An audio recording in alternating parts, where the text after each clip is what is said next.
उद्योजकांना कोणी धमक्या देत असतील तर मकोका लावा असे आदेश फडणवीसांनी दिले।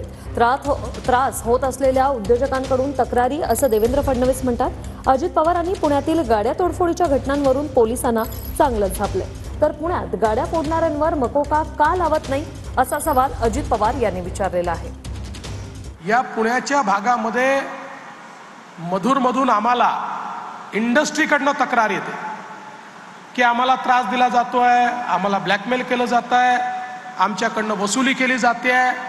हे काहीही झालं तरी खपवून घ्यायचं नाही आणि मी तुम्हाला आज ऑथराईज करतोय, जर इंडस्ट्रीला कोणी त्रास देत असेल तर त्याच्यावर मोकासारखीच कारवाई करायची, खालची कारवाई करायचीच नाही। काही झालं तरी उद्योगाला त्रास हा महाराष्ट्रामध्ये होऊ नये। चौबे, तुम्हाला पंकज देशमुखला आणि आमच्या पुण्याच्या सीपीला मी सांगत असतो, आमचा राजकीय हस्तक्षेप आहे का? अजिबात नाही। तरी काल 5 फेब्रुवारीला बिव्वेवाडीमध्ये 25 गाड्या फोडल्या आणि त्यापैकी 6 मोटरसायकली, 15 गाड्या, 4 ऑटो रिक्षा। काय म्हणजे का होतंय असं?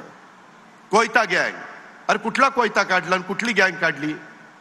अहो त्यांचा बंदोबस्त करा ना, मकोका लावा, काय करायचं ते करा।